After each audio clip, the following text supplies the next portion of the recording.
Hello and welcome to Finance Bonanza. Today we are going to talk about one subject that's probably confusing to many people, including me before. Now we are going to talk about NFTs or non-fungible tokens. We will mention what they actually are, how they are used, and how you can earn money from NFTs. But before we begin, make sure to click the like button and subscribe to our channel to show us support. Now, thanks for that, and let's jump into the video. Let's say that somebody gave you an original painting. At first, you probably wouldn't believe that this was an actual original painting from a famous artist. But if the person who gave you the painting was trustworthy, you might search for the nearest art expert. Let's say that somebody gave you an original Picasso painting.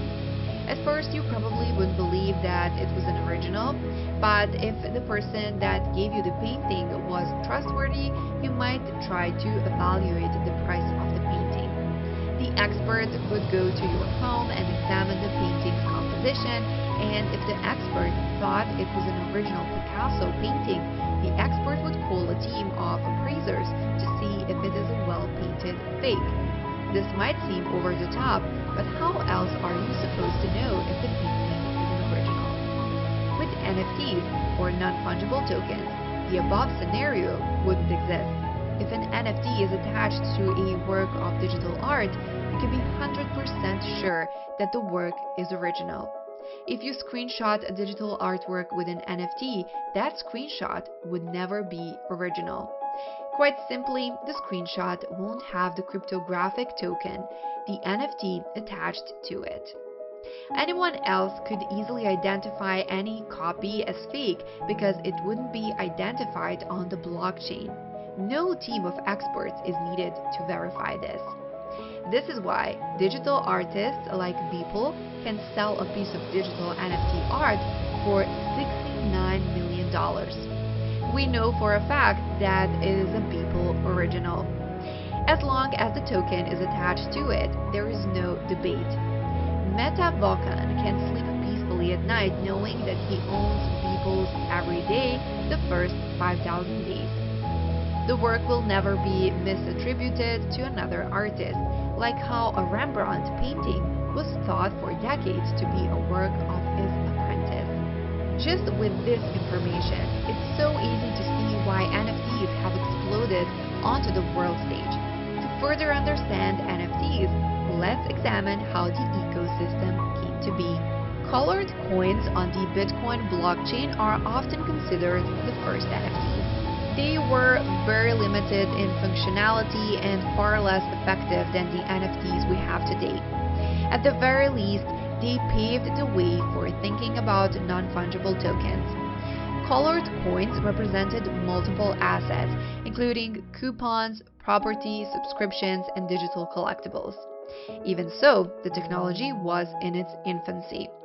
A regular database was a lot more practical than using colored coins, so it failed to have widespread use. Still, it did make people realize the potential of having assets on a blockchain. It wasn't until the 2014 peer-to-peer protocol Counterparty, a platform built on top of the Bitcoin blockchain, that NFTs began to take shape. Digital assets and games were put on Counterparty. The game Spells of Genesis and Peep memes were popular NFTs on the platform.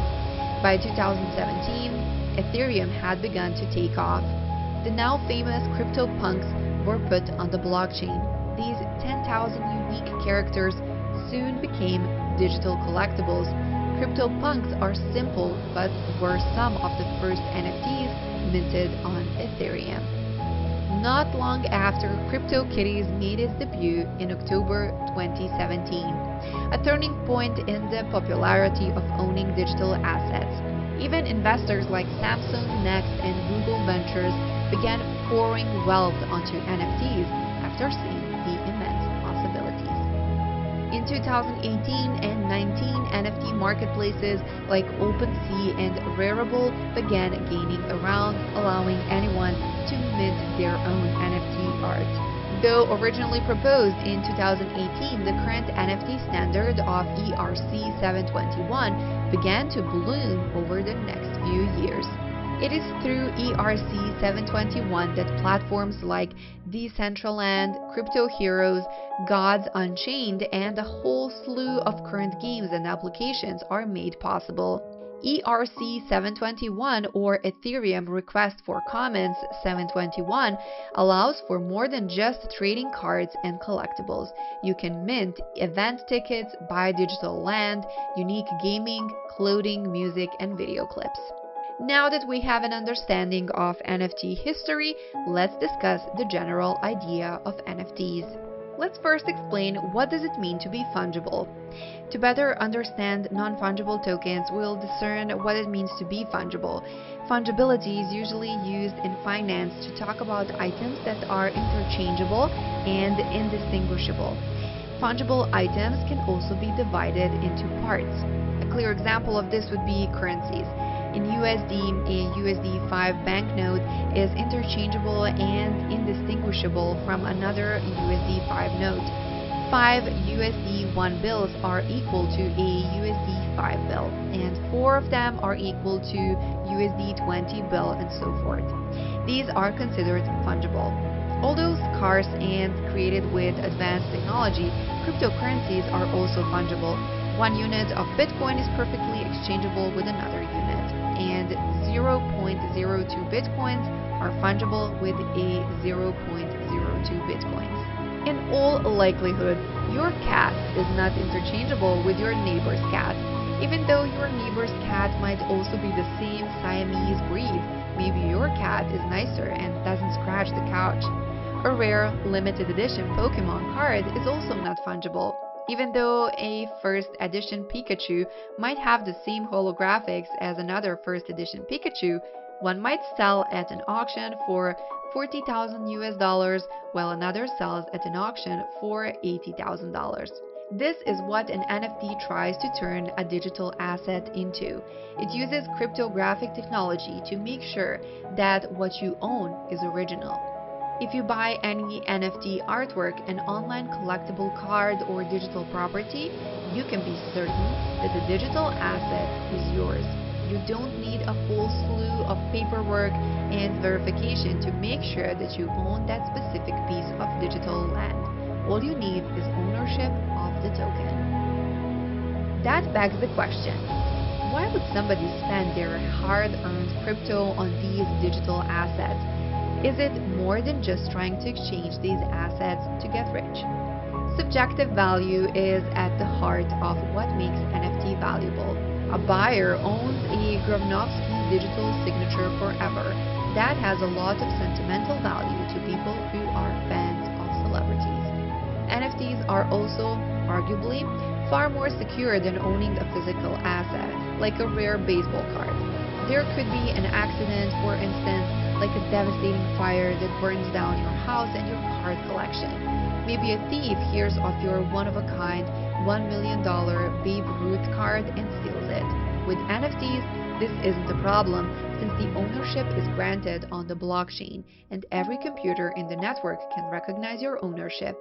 This factor greatly raises the subjective value of an NFT. So if you are an artist seeing these digital artists making millions, you might be wondering how you can get in on the action. Although some protocols like Ziliqua, Tron, Flow, or Cosmos allow you to mint your own NFTs, the standard ones are on the Ethereum network. That is where the jaw-dropping sale numbers happen. The main marketplaces to create these NFTs are Mintable, Rarible, and OpenSea. With so many new protocols coming out that will host NFTs, you could say that this is just the beginning. It might seem wild to say that we are only in the beginning stages of NFTs. Artists are already building personal fortunes with their art, but NFTs have only had widespread adoption since 2017, less than 4 years. This year, NFTs had finally surpassed Ethereum for a brief moment in search volume. But Ethereum is not even a household word yet in comparison to Bitcoin's omnipresence. as a new protocol for Ethereum is set to reduce the high gas fees in the summer, and buyers continue to flip NFTs for hundreds of thousands of dollars. The NFT ecosystem is ever-changing and evolving. Soon, nobody interested in the future of art will ignore this exciting innovation. That was today's video. Thank you so much for watching, and I hope you enjoyed it and that you learned something new about this subject. To show us support, please like this video and subscribe to our channel since we are new here. Comment down below what you would like to hear about next and what subject interests you in the field of finance, investing, or cryptocurrencies. Like I said, thanks again for watching, and I'll see you in the next video.